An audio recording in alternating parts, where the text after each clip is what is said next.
오늘 나눌 말씀 제목은 우선순위이고요. 우리 함께 우선순위가 바로 잡혀지기를 축복합니다. 저를 보시죠.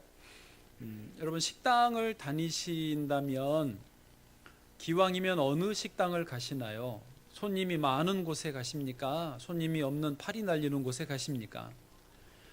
번호표를 뽑고 대기를 할 값이라도 손님 많은 곳에 가는 것이죠. 기업을 하시는 분도 거래처를 정할 때 일이 없어서 노는 기업 회사하고 거래하기를 망설이고, 그보다는 일이 많고 바빠서 정신없는데도 그래도 우리 거래하자고 대해서 하는 경우가 더 많으실 것입니다. 마찬가지로 사람도 그래요. 일이 많아서 바쁘신 분에게 이것도 좀 해달라고 부탁하기가 더 쉽지, 일이 없어서 한가하게 놀고 있는 분에게 일 부탁하는 게 의외로 잘 안 되는 경우가 많습니다. 일이 많은 분들은요, 오히려 일을 더 잘해요. 왜 그럴까요? 소위 일머리라는 것을 아시기 때문에 그래요. 일머리, 일의 머리를 알면 그 다음은 뭐고 그 다음은 뭐고 일의 순서가 있기 때문에 일을 많이 하는 분들은 그게 별 상관없어요. 일머리가 있어서, 순서가 있어서 그거는 그거대로 차근차근 돌려가면 되고, 이거는 이거대로 해가면 되기 때문에 일을 많이 한다고 못하는 게 아니에요. 더 잘할 수 있습니다. 순서를 안다는 것이죠. 여러분, 그렇습니다. 우리 삶의 모든 일들은 정상적으로 잘 진행된다, 좋은 결과를 얻는다, 그 뜻은요, 그게 질서대로 순서대로 잘 된다라는 것이죠. 춤을 추다가 스텝이 엉키면 넘어지는 것처럼, 시간이 여유가 있어도 일머리를 모르고 순서를 모르면 그거 해내기가 어려운 거예요. 어떻게 해야 되지? 앞뒤가 뒤죽박죽 돼서 나중에는 헷갈리게 되는 것이죠. 순서라는 말은 국어사전에서 전후, 좌우, 상하 같은 이런 차례를 말합니다. 질서라는 말도 비슷한데, 순서와 비슷한데, 이런 그 질서는 순서가 잘 잡혀서 혼란이 없는 상태, 그거를 질서라고 하지요. 그래서 순서, 질서는 비슷한 말인데, 순서, 질서의 말과 반대에 있는 말은 어떤 말이냐? 혼잡, 혼돈, 혼란, 이런 말이 있습니다. 여러분, 이런 혼잡, 혼돈, 혼란의 상태 경험해 보셨을 겁니다. 그래서 이런 혼잡, 혼돈, 혼란의 상태를 다시 순서로, 질서로 바로잡는 것, 그런 바로잡는 원래 상태로 되돌리는 것을, 그 작업을 뭐라고 하냐면 정리라고 하더라고요. 정리한다. 영어로 정리라는 말은요, arrangement도 있는데 organization이라는 말도 역시 쓰입니다. arrangement는 그냥 좀 질서 있게 가지런히 맞춘다라는 의미가 있다면, organization이라는 말의 뜻은 오거니즘, 우리 유기체, 우리 몸도 오거니즘, 유기체거든요. 그러니까 하나님이 원래 창조하여 주셨던 그 모든 자연 질서 그대로 회복된 상태가, 이게 오거나이제이션, 그게 정리예요. 그렇게 놓고 치면요, 지금 여러분 이 자리에 나오신 이거는 지금 오거나이제이션, 정리하기 위해 오신 거예요. 여러분의 심령을 정리하고 삶의 질서를 정리하고 또 마음의 산란한 것들을 정리하시기 위해서 이 자리에 나오신 거예요.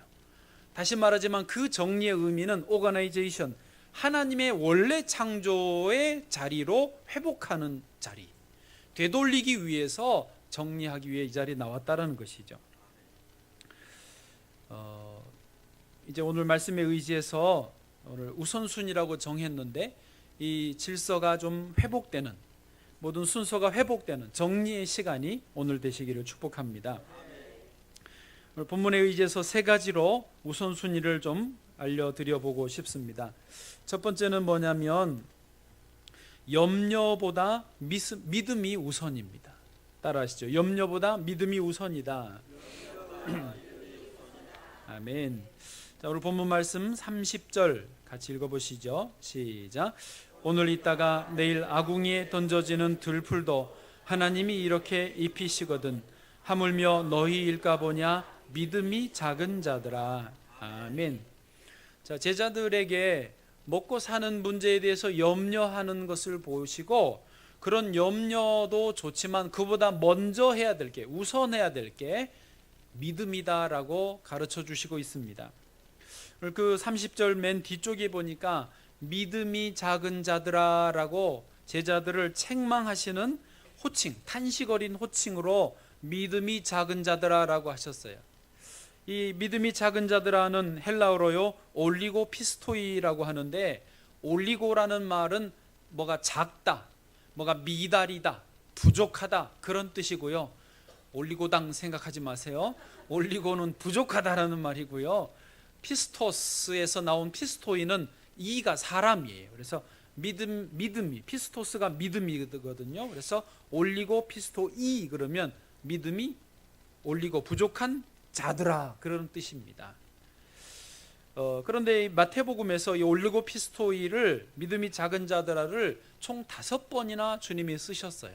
상황은 대부분 다 비슷해요. 믿음이 작은 것을 드러낼 때 예수님이 제자들을 책망하셨어요. 한번 좀 마저 보시죠. 여기가 첫 번째고 두 번째가 마태복음 8장 26절입니다. 같이 읽어보겠습니다. 시작.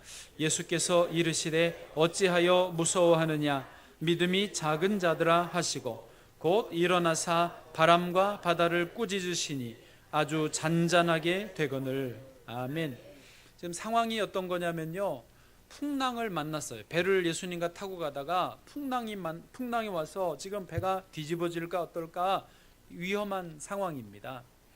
그때 예수님이 주무시고 계시는 것을 보고 제자들이 너무 두려워서 예수님 막 급하게 깨웠던 거죠. 너무 제자들이 두려워하니까 예수님 깨어나셔서 이렇게 말하신 거예요. 올리고 피스토이, 믿음이 작은 자들아. 그러시고는 바람과 바다를 꾸짖어서 잔잔하게 만들어 주신 것이죠. 제자들 입장에서는 충분히 그렇게 놀랄 만도 한데 예수님은 그 놀랄 상황에 올리고 피스토이라고 책망하시는 것을 우리가 좀 생각을 해봐야 됩니다. 예. 그런 상황에서도 주님이 원하시는 것은 염려보다 먼저 믿음이 우선해야 된다라는 것을 요구하시는 거예요. 예. 그 다음도 한번 보실까요? 마태복음 14장 31절입니다. 제가 읽어드릴게요. 베드로에게 하시는 말씀인데, 물에 빠져가는 베드로. 예수께서 즉시 손을 내밀어 그를 붙잡으시며 이르시되 믿음이 작은 자여 왜 의심하였느냐 하시고. 아멘. 바람을 보고 무서워서 물에 빠져가니까 이미 빠졌죠. 슬로우 모션으로 물에 이렇게 빠지겠어요? 빠지면 푹 빠져버리죠. 빠져서 허우적거리니까 올리고 피스토이 하시면서 손을 잡아 끌어주신 거예요. 베드로의 입장에서는 충분히 무서운 상황, 물에 빠질 수 있겠다 겁나는 상황인데 주님은 믿음이 너가 작다라고 올리고 피스토이라고 책망하셨다는 거죠. 또요, 마태복음 16장 8절입니다. 같이요, 시작. 예수께서 아시고 이르시되 믿음이 작은 자들아 어찌 떡이 없으므로 서로 논의하느냐. 아멘. 여기도 믿음이 작은 자들아 했는데 이 상황은 오병이어의 기적 하신 직후예요. 오병이어의 기적 아시죠?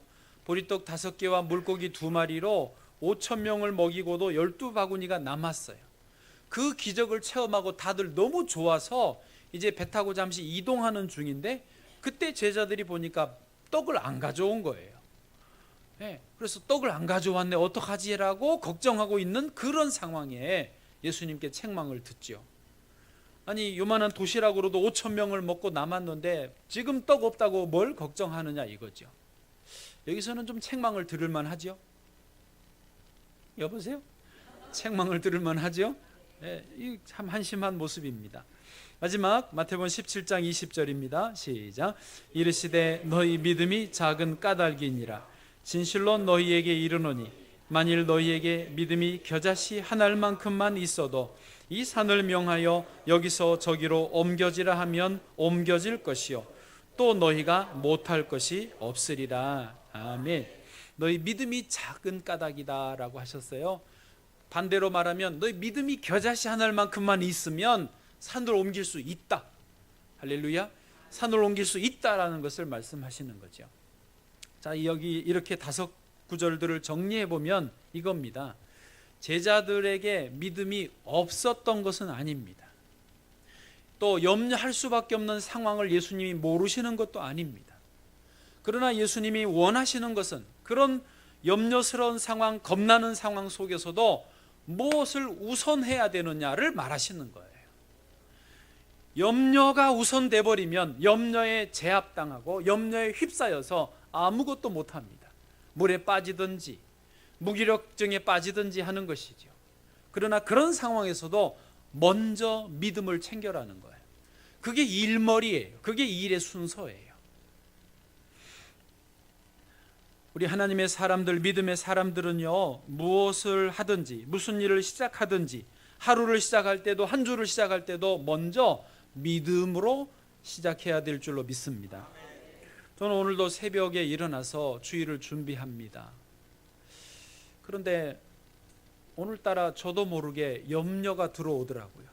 또 그 생각을 하니까 들어오는지 모르겠지만 나는 부족한데, 오늘 준비가 미흡한 것 같은데, 나는 능력도 없는데, 오늘 주일은 어떻게 1부, 2부, 3부를 드리고 오후에는 또 다른 교회 담임 목사, 위임식까지 진행해야 되나?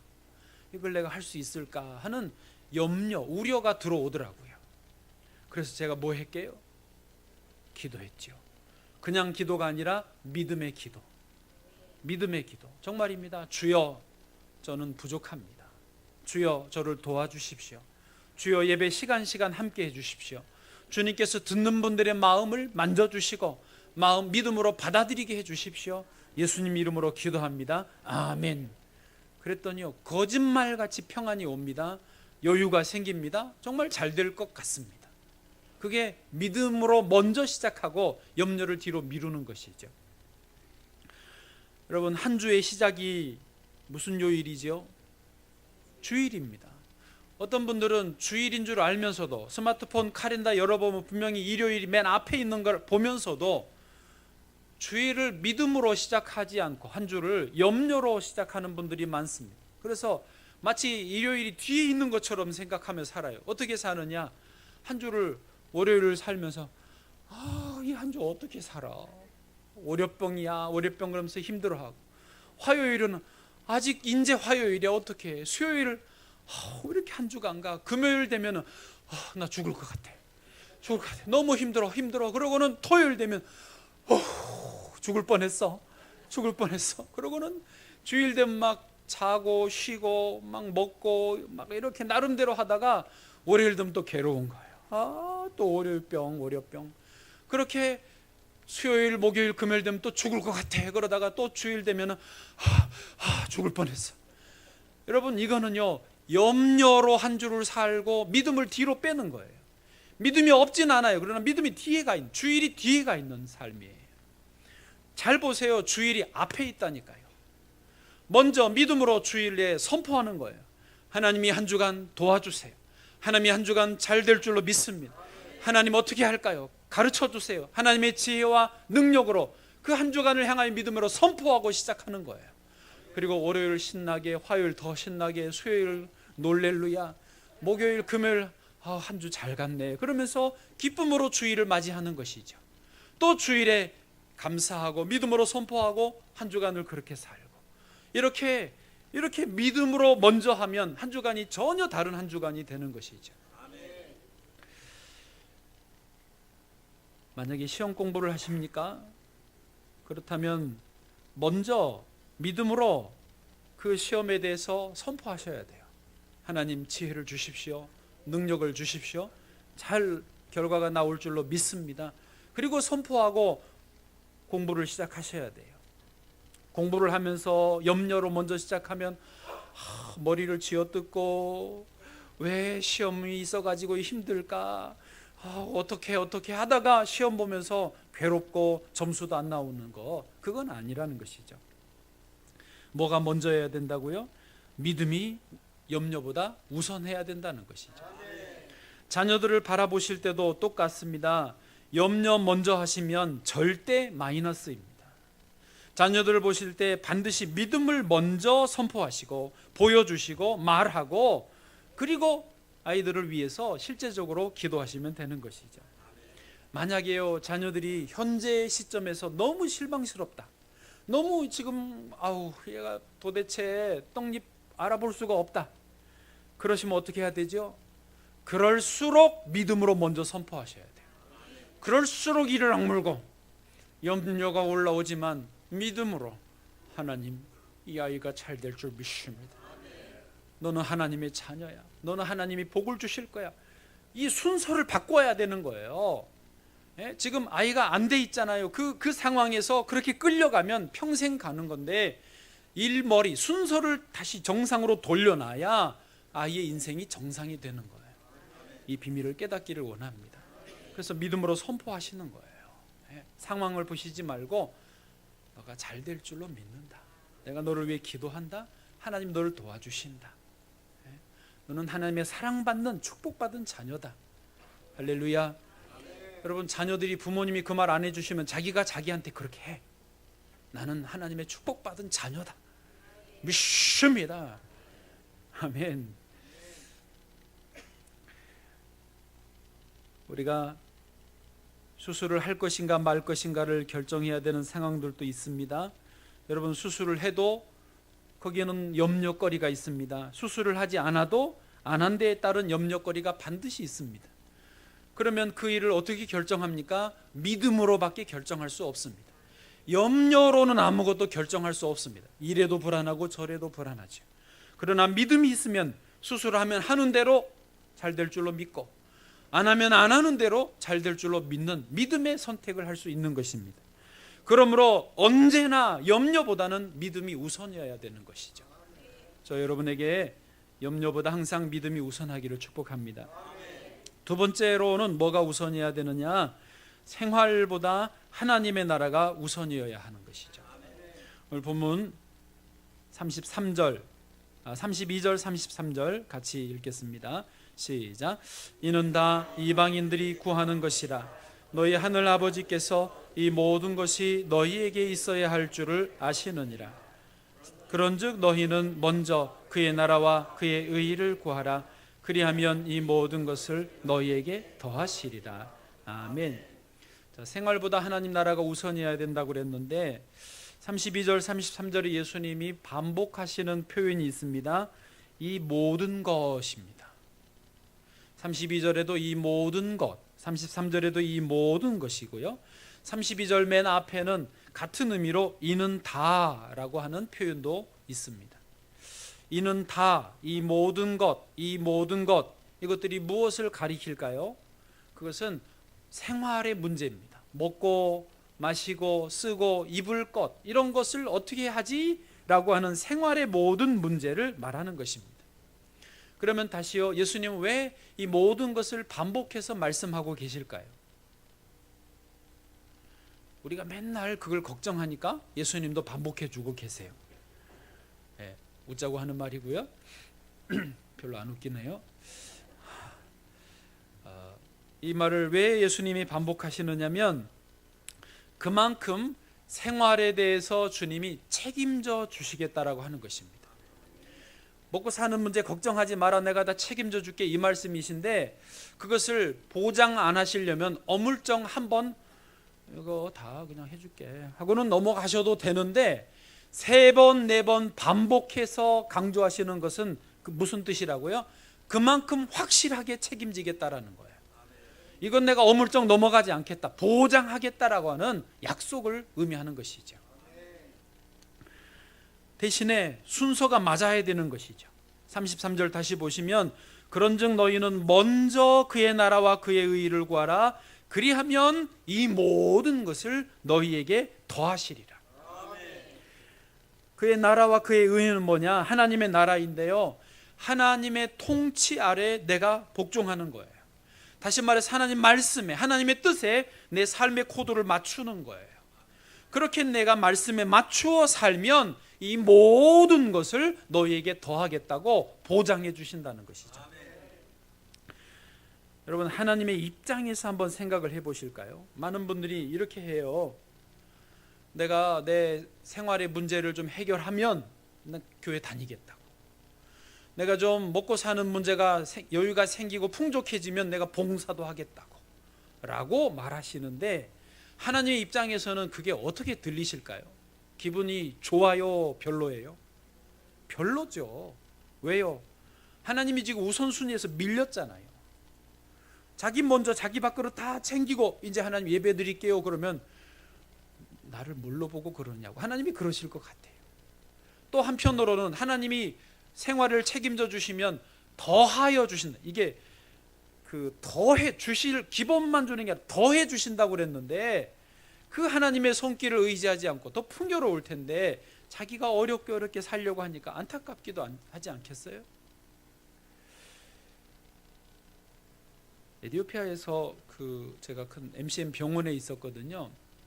그게 이제 경비를 서는 분이 있습니다. 몇 분이 교대로 근무하는데 그 영어로 가드라고 해요. 그 중에 부르하누라고 이름 불리는 분이 하나 있었는데 믿음이 너무 좋아요. 아디스아바바 같은 시내에 저쪽에 살고 있었는데 아마도 경비 가드 하면서 동네에서 계속 전도를 하고 있었던 모양이에요. 가드 하면서 한 달에 받는 월급이 5만 원입니다. 좀 기본 생계비죠. 근데 저한테 와서 그러는 거예요. 자기 가드 그만두고 여기 교회 개척 전도사 하면 안 되겠느냐. 너 전도사 하면 4만 원밖에 못 주거든요. 그때 저희 예산 책정이 된 게 괜찮겠느냐고. 자기는 먹는 거 그 하나님이 책임져 주시니까 괜찮대요. 여러분 5만 원 받는 사람이 4만 원 받기 정말 어렵습니다. 500 받은 사람이 400 받는 것도 정말 어려운 일인데요. 그거 하나로 당장 굶느냐 못 먹느냐의 차이거든요. 근데 자기는 괜찮대요. 그러면 해보자고. 그래서 제가 그 공간을 집을 빌리는 값은 그건 대주고 한 달에 4만 원을 주기로 약속을 하고 전도사로 파송을 했어요. 정말로 가드 직업 5만 원짜리도 사표를 내버리고 가서 개척을 시작하더라고요. 6주 뒤 한 달 반 만에 저한테 왔어요. 저를 파스터리라고 부르는데 파스터리 애들을 모았는데 너무 많이 왔다고. 얼마나 왔냐 그랬더니 800명이 왔대요. 6주에 800명을 모았어요. 물론 이제 자기가 그 전부터 전도를 해온 것도 있었지만은 정식 문을 열고 800명을 모았어요. 와달래요. 놀래가지고 갔어요. 진짜요? 이런 이제 가정집, 마당 있는 가정집을 하나 빌려줬는데 애들이 팍팍팍 해가지고 집주인도 다행히 믿는 분이라 너무 행복해하는 거예요. 난리가 났어요. 골목에까지 팍팍 했어요. 이제 나를 보더니 어떻게 하면 좋겠네요. 일단 더 이상 전도하지 마. 일단 이게 더 오면 사고 나겠더라고요. 너무 많아가지고 더 이상 일단은 받지 말고 여기까지만 받고, 둘째 토요반 주일반으로 나눠. 같은 공간이니까 평일은 학교 가니까 토요일 교회 학교, 주일 교회 학교, 세터데이 스쿨, 썬데이 스쿨 해가지고 두 개로 나눠. 셋째 15살 이상 된 아이들이 몇 명 있잖아요. 한 20-30명 있더라고요. 걔들을 뽑아서 3개월 동안 집중적으로 교사교육을 시키라고 그랬어요. 그래서 그 3개월 교사교육 후에 걔들을 교사로 임명해가지고 그 애들로 하여금 다른 어린아이들을 돌보게 했어요. 나중에는요 유치원을 하고 싶대요. 그래서 유치원 따로 또 만들어줬어요.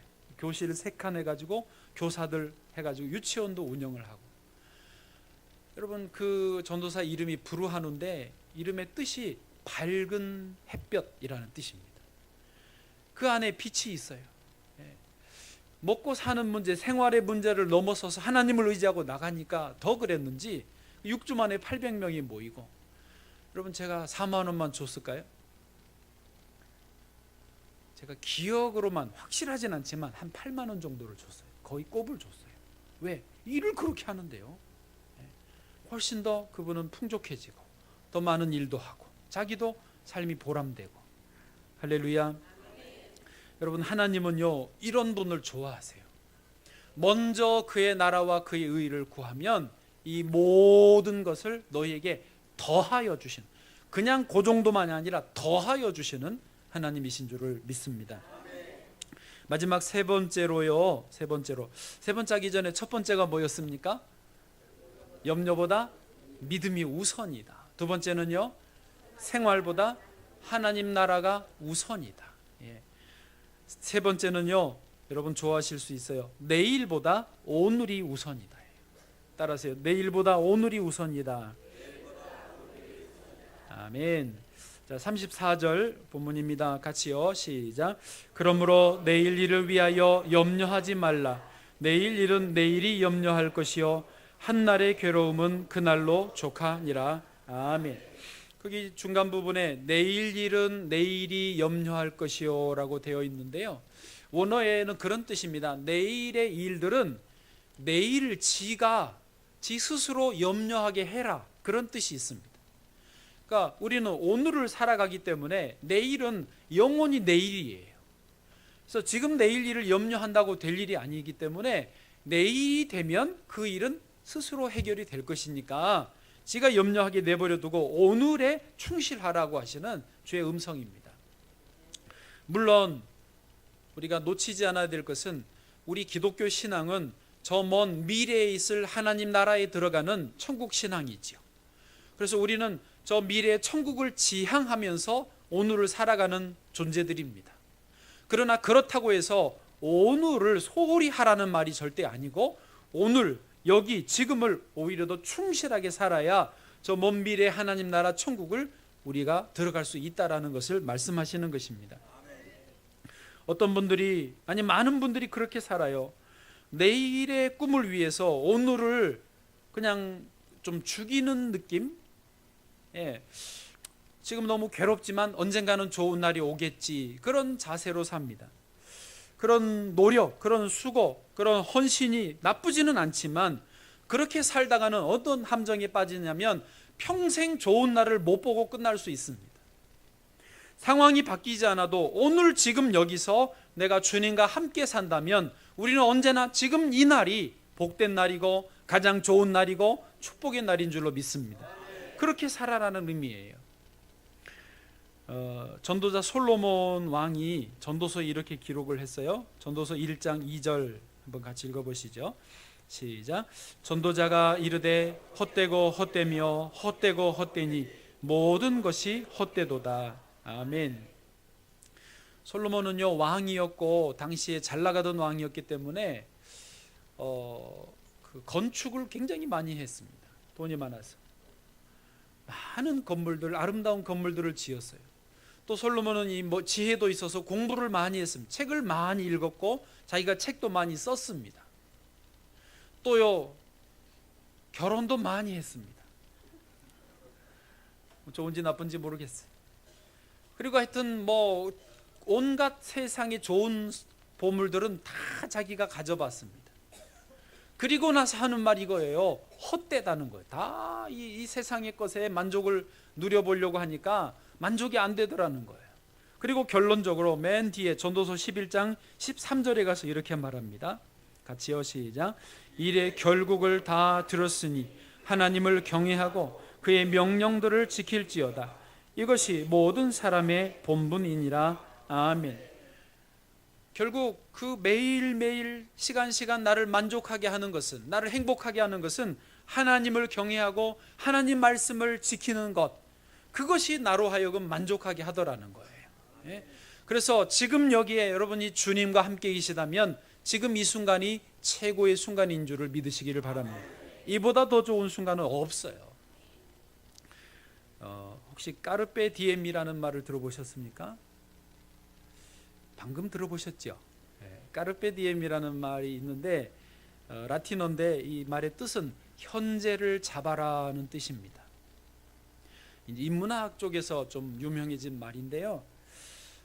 또 영화 그 죽은 시인의 사회 혹시 보셨어요? 죽은 시인의 사회에서 그 키팅 선생님이 그 고등학교 자기가 맡은 학생들에게 요 까르페 디엠을 설명해 주고 아주 강조했던 말입니다. 배경이 그랬어요. 영화에서 그 학생들이 다니던 학교는 명문이면서도 너무 엄격한 기숙사 학교였고 대학 입시, 좋은 명문대학이 많이 보내는 그런 학교였습니다. 그런데 이제 키팅 선생님이 학교에 가서 보니까 고등학생들이 너무 낭만도 없고 그냥 입시에 찌들려 가지고 힘들게 지내는 것을 보고 이 까르페 디엠을 소개해 줘요. 까르페 디엠은 현재를 잡아라. 즉 고등학생 시절에 낭만도 좀 즐기고 시도 읽고 서로 좀 사랑하고 그런 좀 재미를 좀 누려라. 그리고 공부도 열심히 하고. 그래서 자기가 선생님이 고등학교 시절에 기숙사에서 밤에 몰래 학생들 친구들하고 나가가지고 그 산 속의 동굴에 들어가서 옛날 고전 시를 낭독을 하고 그 고전 시 속에 들어가서 이렇게 뭐 이런저런 일들을 하는 거를 알려주니까 학생들도 그런 거를 하는 그런 장면들이 나와요.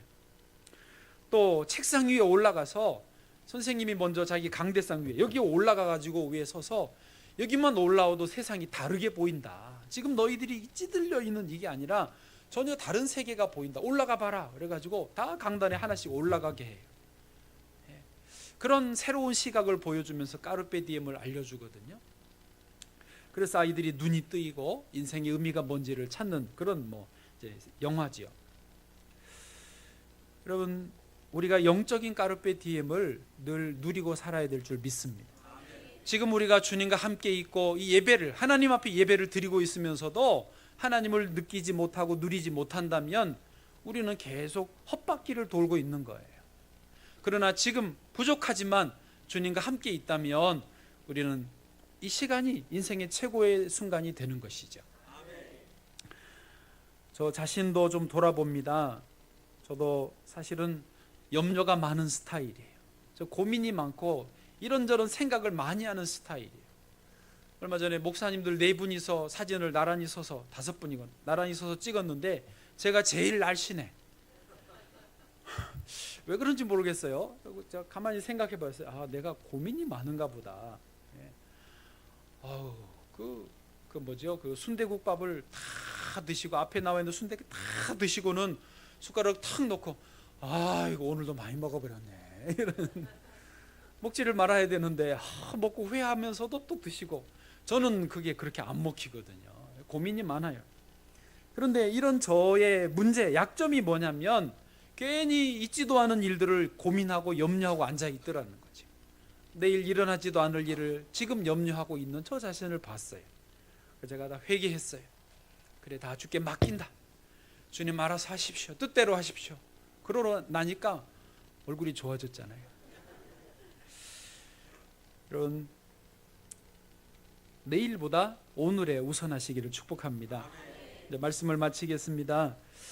옷도 첫 단추를 잘 깨어야 제대로 입혀지듯이 우리 인생도 그 순서가 있다는 것입니다. 일머리가 있다는 것입니다.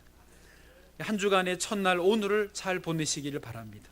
믿음으로 선포하시고 한 주를 가뿐하게 기쁨으로 지내시기를 축복합니다.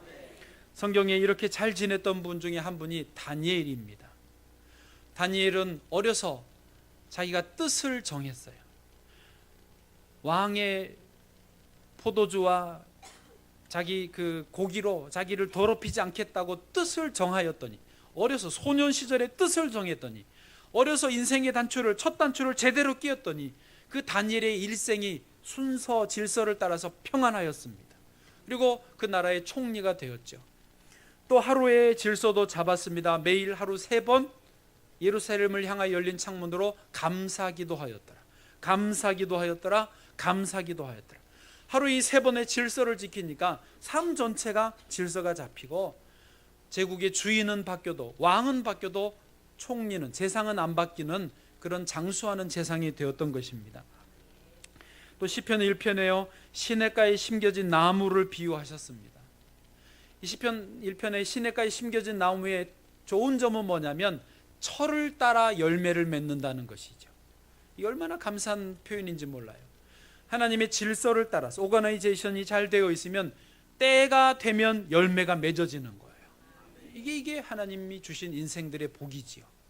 우리가 그런 일머리, 일의 순서, 우선순위가 잡힘으로 인해서 제때 열매가 맺어지고 그 열매로 하나님께 영광, 나에게도 복이 되는 우리 모든 인생 되시기를 축복합니다.